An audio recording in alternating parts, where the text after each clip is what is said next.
The views and opinions expressed on this program are those of the hosts, guests, and callers, and are not necessarily those of KJCB 770 management or staff. Thanks for listening. It's Real Talk with Brother Jay. Real talk. Real talk. Real talk. Real talk. Real talk. Real talk.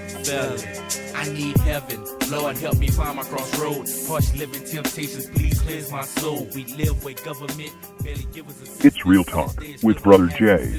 For instance, me telling me owner of all company business. That's when they show hate and here start their bitterness. I take their bitterness and grant myself to have greatness. Realize I have a family to raise, don't have time to be careless. Make moves, strategize, I have a plan for my life. Please, Lord, don't let me die tonight. Please, Lord, help me to keep living right. Keep my head above water, front seat on this flight. On this flight, keep my head in the sky, floating on air. Wrestling enemies, winning with figure fours like with flair. Call it all black men to stand up, have patience, heaven help us, keep me away from Satan. Just speaking from my conscience, thoughts of a man. Politics, my decisions, accepting the consequences, my plan. That's why I rhyme, living in my prime to get ahead one day at a time. That's why I rhyme, living in my prime to get ahead one day at a time. Feel me? One day at a time. Yeah, feel me? One day at a time. Heaven help me. Heaven help me. In these times in life, help me to keep living right. One day have a wife, make a change in my life, not to be living trite. Heaven help me. In these times in life, help me to keep living right. One day have a wife, make a change in my life, not to be living trite. Some wonder if there's a heaven up above. Why I wonder, cause God created love. No mortal man could create that feeling. Not in the devil's row with all these underhanded dealings. For instance, how they did my people in New Orleans. They're stranded for days. Good morning, Brother Davis, man. Look, listen, I want to reiterate, I want to thank KJCB 770 AM radio, your community station, for always giving the people a forum to express their views and concerns in this day and age. And I want to thank the greatest engineer in the world, Brother Davis, always holding it down.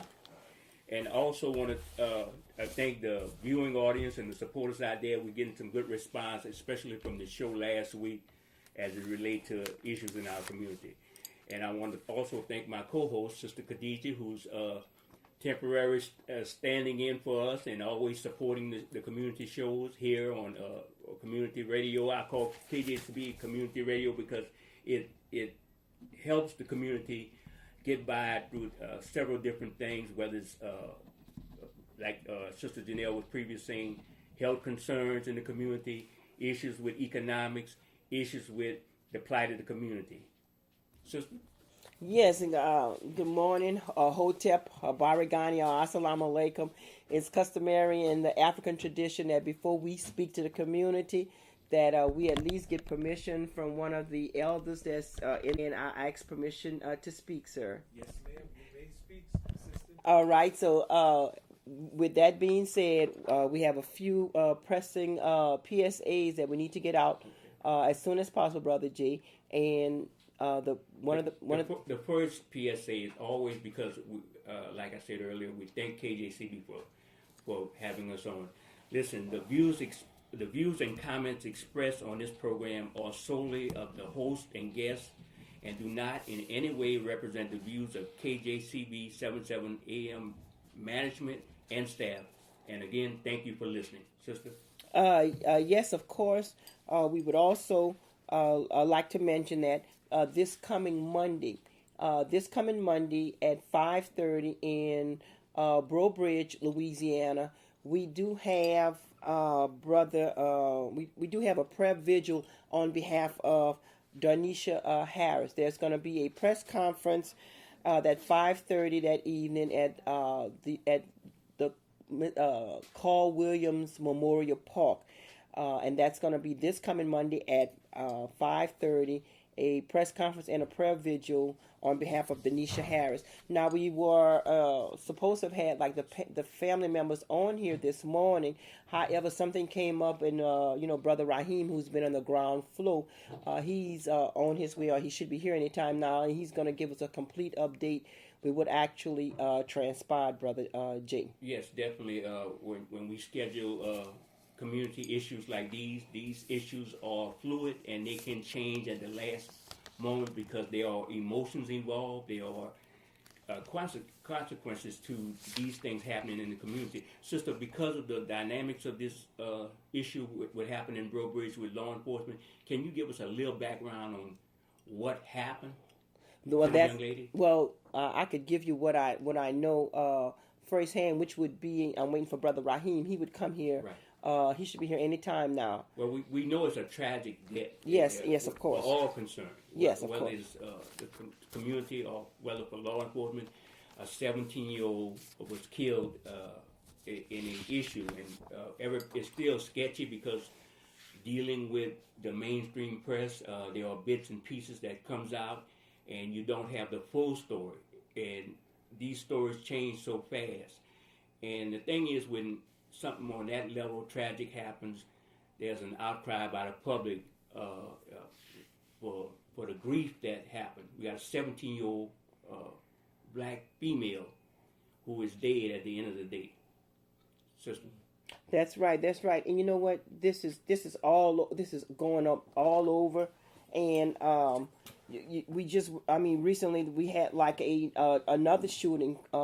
Jordan Davis, he on Stand Your Ground law. Right now, they're trying to repeal this law. But 2 days after Jordan Davis' parents buried the body of their 17-year-old son in the Georgia ground, there's a big campaign to repeal Stand Your Ground law in Florida and elsewhere, and it's beginning to gain a lot of momentum. And the young man, he was shot to death in Florida on the 23rd, and stuff like that.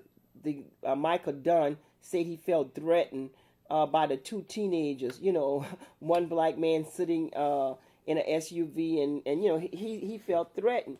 And Sister, there actually was a nationwide campaign yesterday by a lot of the radio stations called "Turn Up the Music," meaning that because according to what happened with young Davis, is that he was playing loud music, him and his friends in a SUV, and the guy pulled up on the side of him and told him to turn their music down. According to reports, they were back and forth, and the guy allegedly went and got his gun and shot multiple times and killing him dead, the young black male.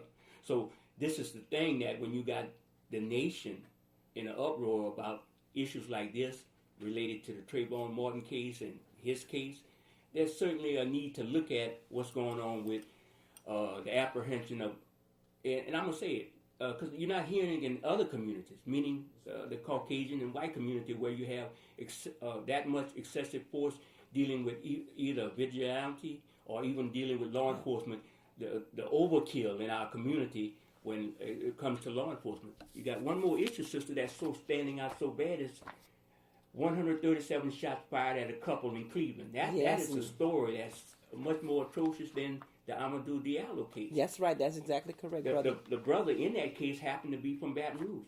Shot at 137 times, hit multiple times, killed dead. Yes. 13 police officers. And they said these people had a weapon. Come to find out, sister, no weapon was found. And that seems... We'll touch on that story later on. Okay.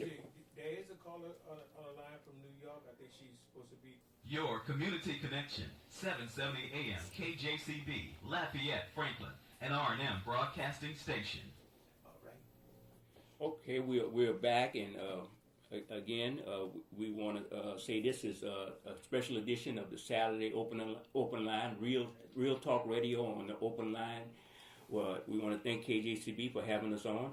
And sister, we have some guests in the studio. You want to introduce this young man? We have Brother Raheem in the studio, and right now we also have someone that's on the line that's from New York City. I think so. Okay, well then we'll go to the caller. Caller, you have a question or a comment for Real Talk. You have myself, Sister Khadijah, Brother Jay, and Brother Raheem. Caller? Hello, hi, can you hear me? Yes. Yes, we can hear you. Okay, good morning. I'm so glad that you're having this topic about police brutality because it's a problem that across the nation has escalated beyond proportion.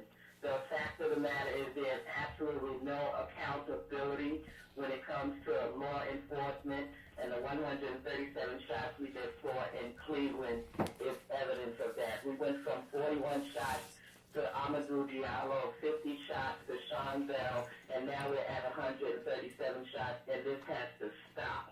I've been fighting against police brutality for the past 8 years, and I can tell you that it has escalated and will continue to do so unless we take action against it. Now, ma'am, tell us a little something about the organization that you're with, and of course, your name and telephone number.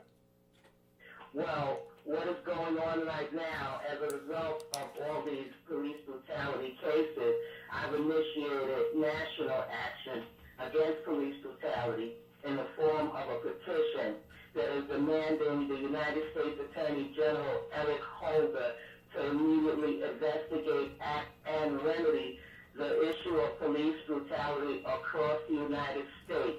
The case-by-case demands for justice that we have been making has not put a dent in the situation whatsoever. When we fight for justice on behalf of one individual, it in no form or fashion gives justice to the rest of us. And as a result, we have police brutality at the level that we do. It's time for them to put a stop to it now for once and for all. And this petition can be found on change.org by simply typing in National Action Against Police Brutality. Or if you're on Facebook and you type in the search bar, National Action Against Police Brutality, you can locate the petition there, and it takes less than 30 seconds to sign it. We're looking for a minimum of 25,000 signatures, and we will move forward on this action. Yes, my sister, and we're going to get the petition. Also, I just wanted you to clarify your name for our listening audience. Yes, it's National Action Against Police Brutality.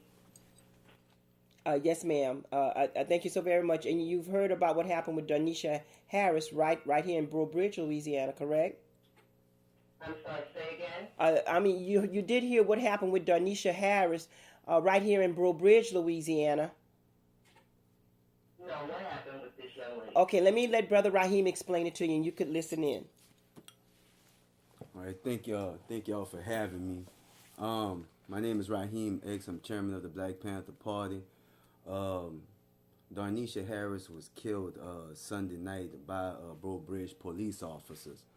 A grassroots organization already on the grounds called the Black Panther Party and had invited them out to investigate the matter.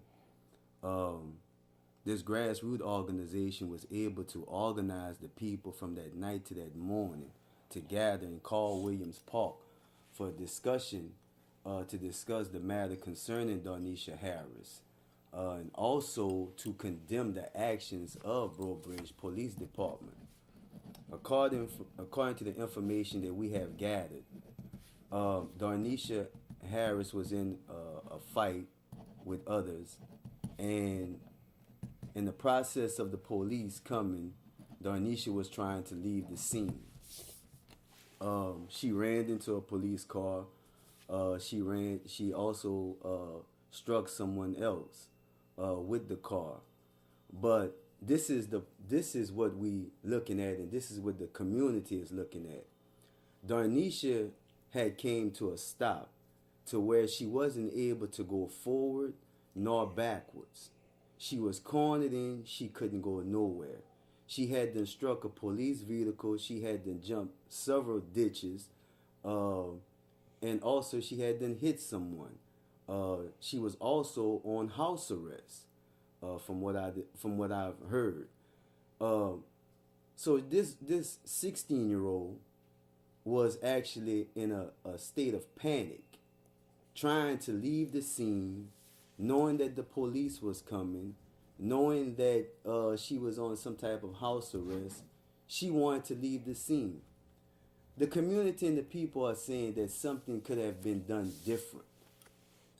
Being that she was cornered in, being that she was unarmed, being that it was seen that she was in a state of panic, something else could have been done different. Even those that they were fighting against say the same thing. They were there, and they say that something could have been done different. I believe that we should have officers in our community that really understand the people, know the people, and feel the people, and know how to deal with the people. I honestly believe that if this would have been police officers from the community that have a relation with black people, would have done something different. Maybe would have shot out the tires. Maybe would have focused on her not having a gun and just open up the car door and snatch her out of there. You see? But this police officer went according to the book. They're saying that the car was used as a weapon. That's what's being said. And this is what gave probable cause to open fire. Because she had to instruct a police car, she had to instruct another person. Brother, how many times she was struck? At least 3 or 4 times. Damn. At least 3 or 4 times she was struck with bullets. You know, going according to the book. Well, the book should be changed. Right, it should be changed, and that's what we're saying. The curriculum that's being used, the instructions that these officers follow, you know, is wrong. And we have to remember those who wrote up this system is people who have a racist syndrome. So the system was created to defend a certain people. And when we have, you know, those police officers who don't come from where we come from, you know, don't know who we are. You know, they go according to the book, and in a time like that, they in fear. But the pattern that sticks out, this is only happening in the black community. The Right. overkill. Exactly. The article in Cleveland, 137 shots fired at this unarmed couple. What happened to young Denesha Harris, a 17-year-old black female? This is overkill for apprehension of suspects. And basically, law enforcement is engaging in executions on site. I mean, if you want to cut it, put it cut and dry. Right. And that's exactly what's going on. And the people need to understand that this is going on everywhere throughout the United States. Black people are being shot down and murdered, unarmed, by police. Sister, the serial killer that was caught in Lafayette in the kidnapping of the young white female, the Caucasian man, was he afforded the same issue like young Denesha? Was he shot at? They gave him a lot of time to turn himself in, or he got caught and got arrested, and he had a nice fair trial. They actually got groups out there trying to figure out why he was going on this rage killing people and try to understand his sickness. But people like this couple in Cleveland, or what happened in Breaux, are executed summarily by law enforcement. I have to call it that, sister. That's just my opinion, personally. Yes, and then you say, and then we're saying is that the book needs to be rewritten, but that's the same book where numerous of white men, when they've gotten into confrontation with police officers, a lot of them just walk out, and you could never tell that there were ever any type of bruises or anything on them. So it's the interpretation of the book and who we have interpreting that for us. That's the key problem right here. Sister, I want to jump in and say also to remind people there's going to be a prayer vigil. When that'll be, that Monday? Yes, it'll be that Monday. There'll be a press conference at 5:30. 5:30. And the actual candlelight will be at 6 o'clock. This candlelight has a lot to do with the ways of our ancestors, where we come together in remembrance of those who have gone before us. Where would be, my brother? That's going to be at Carl Williams Park in Breaux. City of Breaux.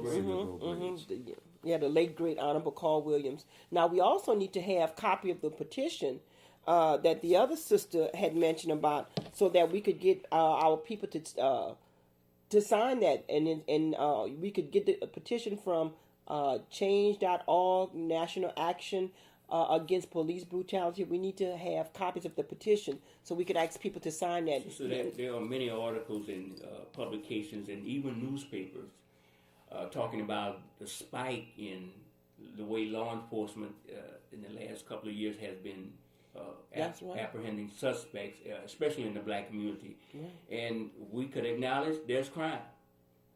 But there's also the crime of law enforcement getting away with a lot of these, outrageous killings in our community. That's right. So you can't actually hope and pray that crime be reduced when you have a law enforcement system that basically has been broken, and as far as justice being served.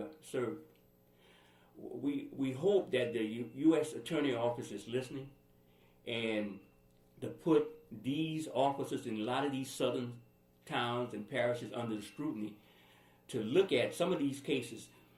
One of the telling things, brother, that should have told the people in the communities throughout Louisiana recently in the last couple of years, look what happened in New Orleans after Katrina. We had officers who were running death squad. You know, they criticized the third world countries, they didn't want to call them third world, about killing their people. Well, what happened with Katrina in the New Orleans Police Department? So this happening in New Orleans in the police department, what happening to all these other agencies in and around this state as far as it deals with? When they overhauled the New Orleans police, they should have been taking a long look at all these little southern towns, because that's the same mentality, because a lot of these New Orleans police officers are drawn from these smaller towns in and around South Louisiana. And I was told that a lot of them are transferred from one to another that actually have discipline problems. And a lot of those officers actually go to the 16th district. Yes, they sure do. They sure do. We got the impact team right there in New Iberia, a bunch of scumbags, if you ever want to call them. That's speaking about them lightly, but no type of professionalism. They go in people's homes. Oh, I got a search warrant. Oh, male or female, it doesn't matter. If you just in your underwear, it doesn't matter. They want you handcuffed. That doesn't make a bit of sense. And it's just the community. The community always predictable. They have risk management. They have legal teams. They have fraternal orders of police association that have legal teams. Just what happened with this young lady to protect themselves. I would say the people need to have a fraternal order of people to come together and saying, exactly, we're going to tell our state representative, we're going to tell the people who represent in the state of Louisiana that you got to go back and change these laws. I'm for paying law enforcement officers top dollar if they're going to respond to the community in a way that we have rule of law that protects all the people. You understand what I'm saying? If you're going to do that job, it might be hazardous. And if you're going to serve the community, they should be changing from the ground up. And we'll pay you if you're going to act like what law enforcement is supposed to be, to keep the peace, not to call them to a scene. You want to arrest everybody. Everybody's panicking. You don't have no understanding of the community. So you pull out your gun and you open fire. Right. We see it all the time. And I'd like to add on to that also, Brother Jay, that... The sister's trying to make a comment too. Okay. I don't know if she's been holding on. Okay. Go ahead. Okay, sister, you got that comment? Hi, can you hear me? Yes. Yes. Yeah, I wanted to say that what we're seeing with law enforcement across the board is a total disregard for the law itself. It is the police who are violating the laws, violating departmental policies in carrying out their job. And when they break the law, no action is being taken against them. They're not being charged for the crimes they commit in accordance with the law. And it is because of that they have become emboldened in their actions against people, so that now you see them literally busting into the homes of individuals, shooting people whether they are unarmed or not.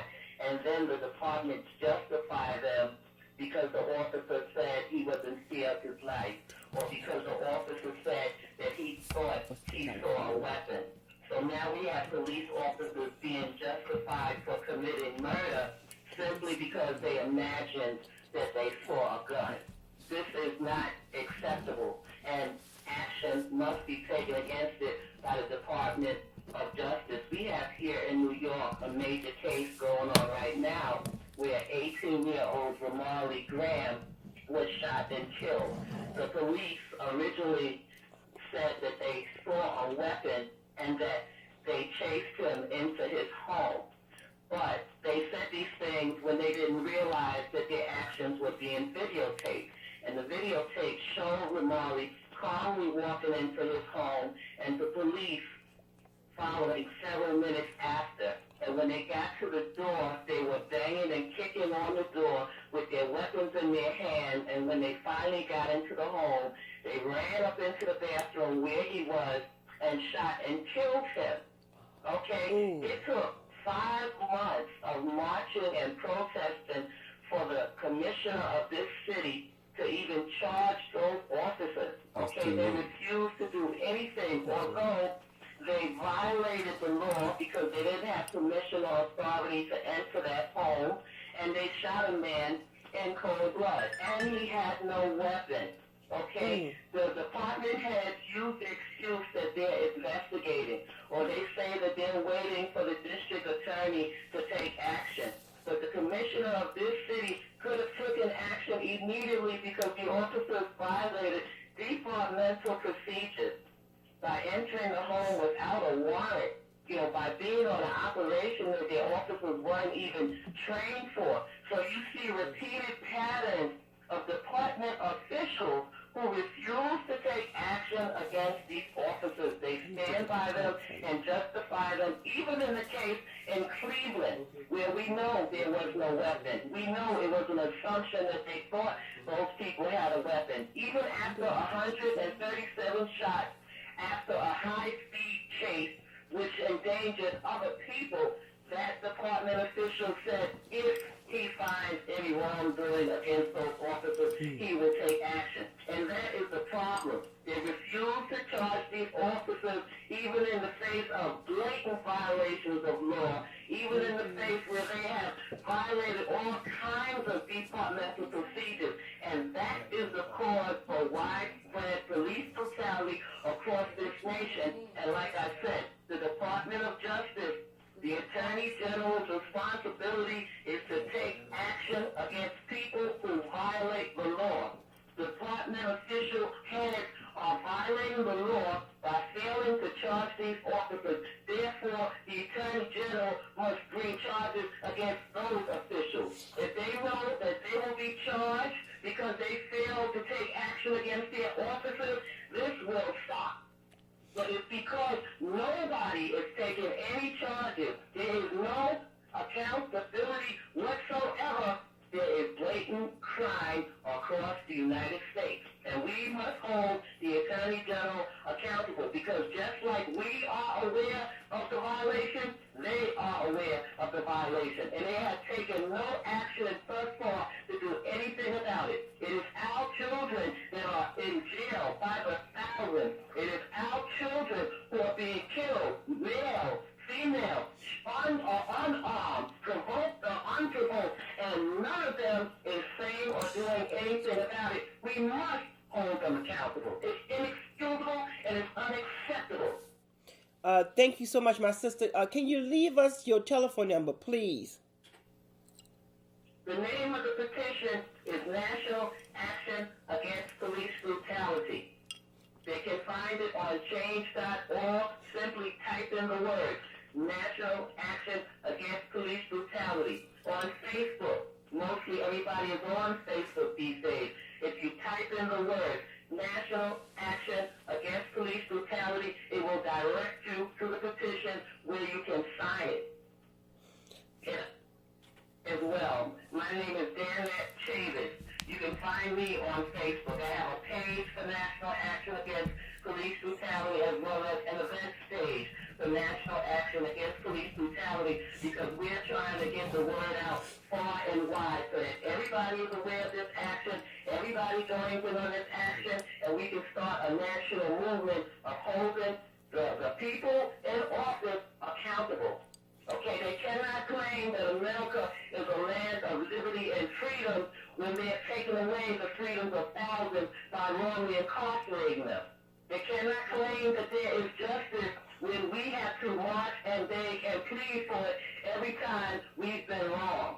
But on the flip side, as soon as an officer accuses us for a crime, we will go immediately to jail. There's no pending investigation. There's no days and days of looking into it. We go immediately to jail. And it should be the same thing when it comes to these officers of law. When they are accused of a crime, they should be charged with the crime. Okay, but when they are, unfortunately, the charges that are waged against them do not equal the crime committed. And even when they are convicted of the crime, they get the lesser sentence available, so that they walk away with a slap on the hand and they're free to go again and commit the same crime. Nothing changes, nothing. And it's too many deaths, too many lives have been stolen, and it is us who must demand an end to it. Yes, my sister, much like what's been going on in New York City, I follow a lot of the New York City issues with criminal justice system, what happened in New Orleans. It was not the state of Louisiana, which shamelessly did not want to prosecute these officers in the face of overwhelming evidence that the young handicapped man that was shot down on the Zanzinger Bridge, the brother of Denesha, the guy who was with him, they were treated like they were the scum of the earth by the New Orleans Police Department, shot down dead. Yes. And it took the feds to come in after 3 to 4 years, and officers lying on each other and so forth, and one officer happened to want to have a change of heart and tell the truth. It took the feds to come in and prosecute these officers. Now, the state of Louisiana, they knew this information. They had all the facts, and they did not want to prosecute these officers. So if that's going on in New York, that's going on in Louisiana, it's going on all over this country, you're right, sister, something has to change. Yes, indeed. And Brother Raheem, doing your investigation with this brutal murder, what is your take on how the community has been responding to what has happened with Denesha? The community respond was an immediate come together and do something about it. That was their response. To be amongst those people, my people, was truly an honor. I had never been among so many people to come together in such a little time to get active and be active against injustice. So, if you want my take on the people's response, that would be my take, a people that's ready to do something, a people that's ready to get involved with changing the condition of our people, changing the condition of the system, changing the way the system do things. Miss Tanya, who is the mother of Denesha Harris, that passed away by the hands of this cracker, she grieved, she cried. At times, she couldn't move, she couldn't do anything. But I spoke to her last night, and she said that, she's starting to stand a little, she's starting to gain her strength, and she's looking forward to justice. And that was the next question I had. What is, if anything, has happened with the police officer? And, I love to say their names because I believe we need to be able to identify who they are. Okay, caller. This is another out-of-town caller. All right, sir, go ahead. You're online. Yes, good morning to everyone there. And I have to start out with hallelujah. I just love it when the truth comes out. I just want to say this here. I found out about this through Reverend Brown out of Louisiana, who's civil rights on Facebook. And let me say this here. After looking at the incident in Louisiana where the young girl was shot, I ran across a comment that a guy made. And I opened up an investigation, and I put it on the Facebook page that the girl that the woman just talked about on Facebook. And I investigated a guy who made some really racist comments, calling the mother a moron for saying, why didn't they shoot the tires out? But the thing is, I've been trying to get people together in the black community, white community, Asian and Hispanic communities to come together to gather up our own forensics, investigations, and law enforcement teams, not law enforcement with guns, but to oversee these things. And I open up one because nobody else will come and help, but I open up one, and so that's what I do. But the thing is that we don't ever see where an unarmed white man is gunned down or a white woman is gunned down. That's right. But we always see where unarmed blacks are gunned down.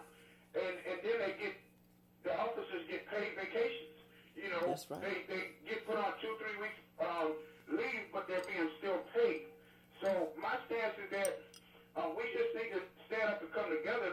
Let's do this because this is needed because our children are being gunned down. And I noticed nobody mentioned Raymond Harisi down in Miami, Florida, who was shot over 100 times. And when he came to a complete stop, out of the 9 officers, not one said, get out with your hands up or anything. When he came to a stop, they just opened fire. Yeah. Yes, sir. And thank you so very much. And brother, give us some info where we could contact you or put it up on Facebook. We certainly love what you trying to get this information out to us, and we need to network. The key is, Brother Raheem, is to network with all the groups and have focus on changing the issue, not a one-time issue, always around the clock, 365 change. That's what we need. Right. And I appreciate that. Well, my name is Dennis C. Latham. The name of the new corporation that I opened up and is recognized by the Attorney General's office in Alabama is One Latham's Forensics, Investigations, and Law Enforcement.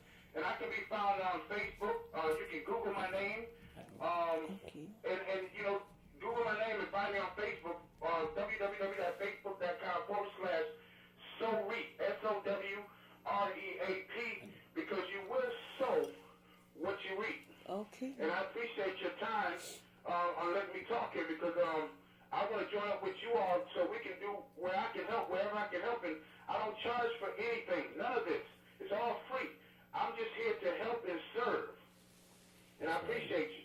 Okay. Yes, I hope you could come to the prayer vigil that we have in this coming Monday at Carl Williams, the late great Honorable Carl Williams Memorial Park here in Breaux, Louisiana. We would love to meet you face to face, sir. Yes, I'm familiar with Brother Latham. We're on Facebook together, and Brother Latham always have some good information to share with the Facebook community. And we definitely appreciate you, Brother Latham. Okay, another caller. Good morning, caller. You on? Yes, good morning. And I want to thank you guys for bringing up these community issues. This is Wallace with the open line on Friday. You know, to my understanding, the officer was from Washington, Louisiana, for shooting a black man dog. And what they did, they transferred him from Washington, Louisiana to Breaux Bridge. And nothing never happens to guys like that, you know. My question is, why you never hear a black officer shooting white kids? It's always white officer shooting black people, you know. This is why we voted no on Amendment number 2 when we did, because Amendment number 2 gave especially white people a chance to bring guns anywhere they wanted to. And the first thing they was going to do, holler, oh, we thought he had a gun. And that's what the officers are doing now, trying to justify their shooting for their thoughts, not their knowing. Hey, you guys, we're glad we're having another issue of the open line right now. Y'all keep up the good work. We're going to do something about it, and I will be at the prayer vision. Thank you so much, Brother Wallace. Thank you, Brother Wallace. I just wanted to say. Can I say something? Yes. I just wanted to say that I agree with the caller before that said that we need our own. We need our own law enforcement. We need our own people that investigate matters. Mm-hmm. We need it to be in the hands of the people. You know, even with this that has taken place in Breaux. You know, the Black Panther Party is not in control of the organizing nor the movement there. The people is in control. The people organized themselves for that moment and invited the party out there. Right. You see? And this is the type of response that we have to be ready for and ready to strike back whenever something happens in our community or anything that happens that affects our people. We ready to strike back. We ready to go forward with it. You know, and that's what they showed there in Breaux.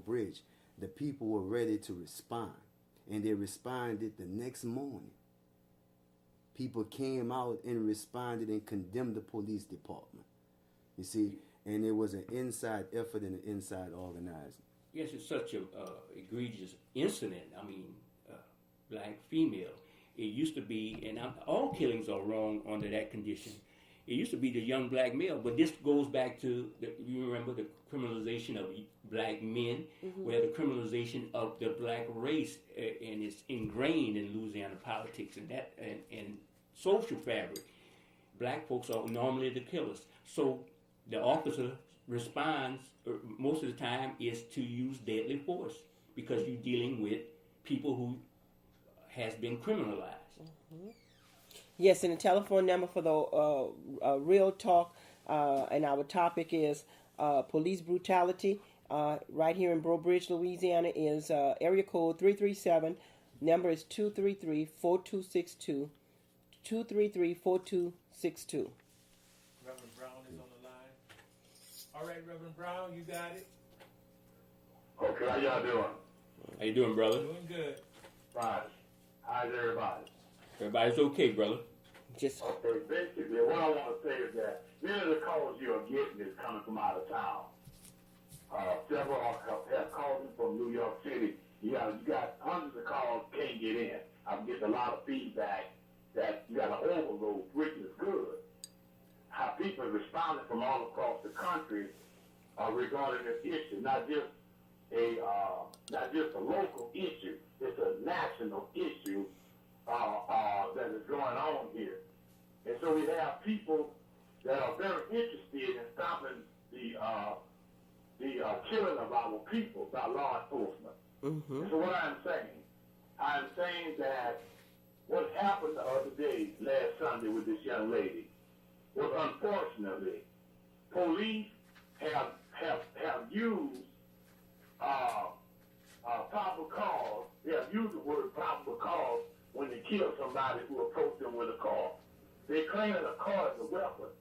So basically what they do, they know within themselves they get ready to do something evil and something wrong. You understand?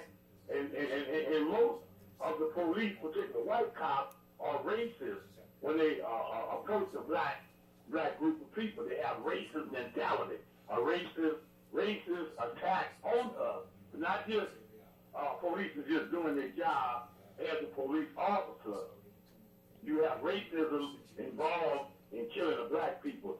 Just yesterday, a sister got killed at a Walmart right here down near New Orleans area. She was stealing out of Walmart, went out of there, jumped in her car, hit a police car, and they shot her dead yesterday. So we got this situation where if you're in your car and the police is chasing you, police are giving a green light to shoot and kill. We got to be wise, we got to be smart. What happened to this young lady, unfortunately, this happened to her. Police did not have to kill her. They could have at least shot the tires out, at least put a roadblock to block her. But they're not trying to just let us live. They're trying to, on purpose, destroy us and kill us. So therefore, we go to a higher level of struggle. And that struggle is, we got to bring it law. We got to bring it right. Okay? These cops are out to destroy the black community. It's a system, not just that one police, but it's a system of racism and police brutality and hate Okay, it's tough. It's beyond just a new Jim Crow. Okay, and so what I'm saying is that we as activists need to be there at 5:30 for the news conference to speak truth to power. We got to be there on the ground, booted up, suited up, ready to speak out. Then after that, you got the visual, the kind of like visual where the family gonna present themselves to the public in prayer and in lighting candles. But what we need to do, brothers and sisters, is take this brother serious, okay? So I'm asking everybody to come out and join us at 5:30 and 6 o'clock. In the news conference, we're going to speak out, activist leaders, going to speak out against police brutality and what happened to our sister. And there's a killing down here we investigating. But you cannot, I'm going to say it, you cannot use your car when you're dealing with the police. They so-called justifiable homicide when you hit their car. They open fire and kill you because they have been taught not to disable you, but to destroy you. You understand that? And you are black, and you are living in a colonized country. We are under colonialism. Y'all got to understand that. And we are still under racism, colonialism, and capitalism is still invasive in our community. We must stand up strong. All my brothers and sisters who are listening by internet, I want you to know, call Reverend Brown, 504-235, I'm sorry, 504-270-3093. And give me a call. I'm on the Facebook under civil rights. We need to organize the biggest movement that this country has ever experienced. And we're going to end police brutality by any means necessary. God bless. Thank you, Reverend Brown. Thank you so much. And the thing is, Sister Khadijah, we discussing this thing. We outraged, we angry, we upset the death of a young black female. But legally, let's talk about the legal part. Legally, we as a group of people, do we have any power to change this? Other than doing protests, singing songs, holding a prayer vigil? How can we, Brother Raheem, Sister Khadijah, how can we change things where we have some legal action also?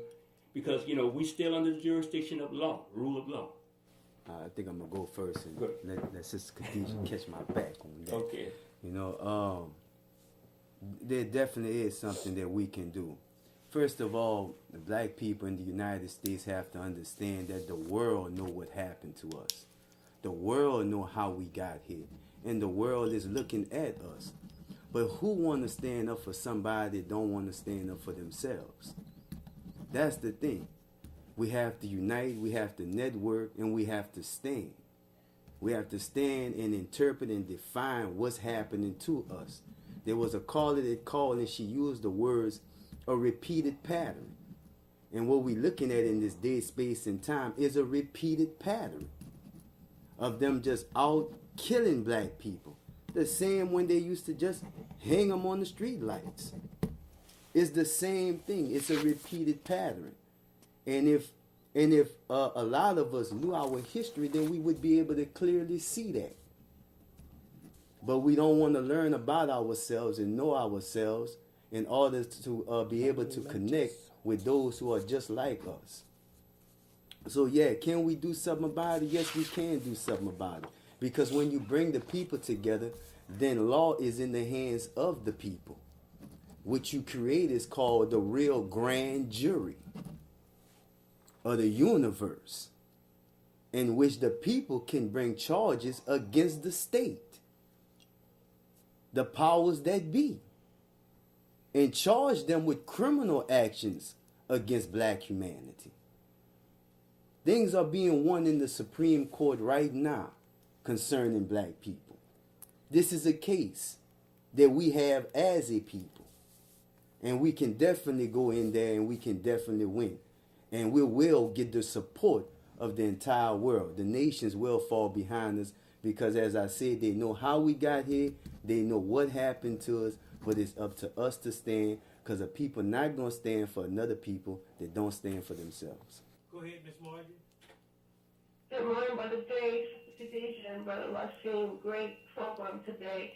I just want to say, I want to say two things. One, I concur with everything that's being said so far.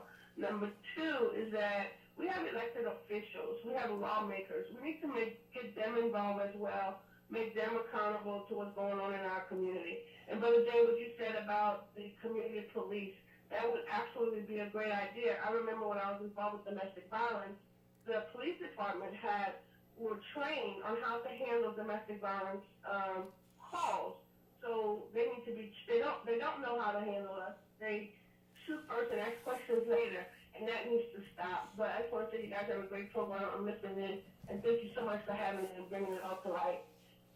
Thank you, Sister Margie. Yeah, thank you too. We enjoy your program too, my sister, you and Brother Wallace. And of course, the Supreme Court, they just got through from ruling where you can videotape police officers allegedly doing their job. That was always in place. You can, but they had a challenge by a state to challenge some people filming police, and I stayed on top of that, sister, because we're involved in videotape. And the thing is this: they were trying to test the waters with the Supreme Court, and this is the problem. This is exactly the problem why we can't get justice, because you have the law enforcement is upheld by local district attorneys. That's right. Local district attorneys upheld by the state attorney general, and you have a federal system. Only because the political winds that blow, you're going to have the feds looking into issues. Now, I think if in this area, if we had much more pressure on the federal level, we would have more cases in this area because of the political climate in this area being. I'm saying that's coming from me, brother. Being a red state or a conservative area, you don't have too much political pressure put on the standing U.S. attorney in this district to look at police brutality cases. So what happened in New Orleans with the feds out there, he had a lot of political pressure from Eric Holder on that conservative U.S. Attorney Litton to look at these police officers out there. If that's the only reason that these officers were prosecuted, and they still didn't got enough of a sentence for what they did by executing these people on the bridge out there in New Orleans. So these areas, we have a U.S. Attorney out here in the Western District, but I have yet to see a major case that she looked at concerning police brutality. Yeah, that's absolutely correct. And what we need to know, we need to be able to identify who the police officer is. We need to know his name. We need to know his address. I mean, it's things that we need to know just in case we come across. Dog, rat, pig. Okay. That's some of his names. Okay. Well, exactly. There's no full disclosure. They all records are sealed. Right. The district attorney protects these people, protect them for what, especially if they wasn't charged with any crime. If the officer wasn't charged with any crime, why are you protecting his privacy when his job is a public job to serve the public? That's right. There should be an outcry in Breaux as to release the information to the press. And the newspapers should be in court trying to get those records if they call themselves newspapers or media. The media also is part of the problem. That's right. The over-criminalization of black people leads to what officers' response to what happened to the sister, because the media contributes to that. Can y'all repeat where that vigil will be taking place on Monday at again? Yes, that's going to be at the Honorable Carl Williams Memorial Park. That's in Breaux, Louisiana. Breaux is not that much of a big city. I don't have the actual address of the park, but the park is well known. When you get in the city, all you have to do is ask for directions from everyone. Mr. Carl Williams was well known amongst the people. Everyone knows him. It's not a big city, so you'll be able to find it. Yes, and of course we're asking people to come out and support this coming Monday from 5:30. It's the press conference denouncing the brutal murder of Denesha Harris, and at 6 o'clock is the prayer vigil, and we'll also have some petition out so that we could get people to sign their name, address, give us their email address, all so that we could contact you immediately. Sister, I also want to add there were a number of officer-related shootings in this same area in St. Martin Parish in the last couple of months, and this is something that should set a red flag flag off with whoever is the legal jurisdiction over that. Why are we having so many officer-related shooting? Can the Justice Department, can the FBI give us, the people, the report instead of giving it to the local law enforcement? Because we are the people, we are the voters. Listen, I also want to say another organization to contact. I've been associated with this group for a long time. Is the Coalition for October 22nd. You could write to them at Post Office Box 2627, New York, New York. That's zip code 10009. That's the October 22nd Coalition in New York City. Their telephone number is area code 646-537-1714. Again, that's area code 646-537-1714. And just leave a message. They'll respond in time. Yes, and this has been a real talk segment dealing with police brutality. We want to continuously thank KJCB for giving Brother J the opportunity to have his own segment, Real Talk. We also would like to thank our guest, Brother Raheem, for being on the ground floor. And in closing comments, Brother Raheem.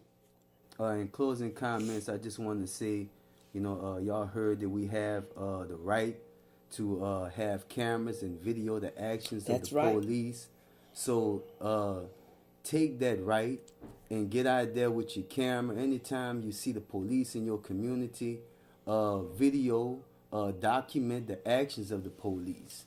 Let's bring that information together and let's bring charges against the departments who do not carry out the right thing in our community. Also, I would like to salute the family and the people of Breaux Bridge for standing together and sticking together. May the God and ancestors be with us all in this fight, and we will win. This is our time. This is a repeated pattern. So have no fear.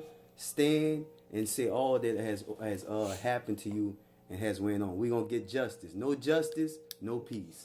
And yes, it also, we got to remember that we, the tax-paying citizens of Louisiana or wherever you're at, we pay for the job and the performance of these police officers. We pay their salary. So without us, there is no job. So, and we need to actually consider that. How much do we really need the police officers in our community when in reality they are the ones that are actually doing all of the killings, doing all of the robbing, and it's something that we need to stand abreast upon. We really need to stand abreast upon. They are our employees, and if your employees are not doing what they're supposed to do, you're supposed to fire them immediately. Louisiana have a right to fire law, and it don't have nothing to do with you. With your performance or anything. If you're not doing your job right, you need to be fired. You need to be terminated without pay, without anything. That's the way I actually feel about it. Brother J, you have the final say so. Yes, I'm gonna keep it short. I want to thank Brother Davis, the engineer, thank KJCB staff and management for looking out for the people. That's right. The radio station that looks out for the people. And again, this has been Real Talk on the Open Line. And please remember the young lady, Denesha Harris. Keep it in your mind, Denesha Harris. Remember her. Thank you. Power to the people. All right. Real talk. Real talk. Real talk. Real talk. Understand where we coming from. Real talk. Real talk. Full wrong. T-Tom, felon. I need heaven. Lord, help me find my crossroad. Harsh living temptations, please cleanse my soul. We live where government barely give us a. It's Real Talk with Brother J. For instance, me telling me owner of all company business. That's when they show hate and here start their bitterness. I take their bitterness and grant myself to have greatness. Realize I have a family to raise, don't have time to be careless. Make moves, strategize, I have a plan for my life. Please, Lord, don't let me die tonight. Please, Lord, help me to keep living right. Keep my head above water, front seat on this flight. On this flight, keep my head in the sky floating. This program was edited for podcast.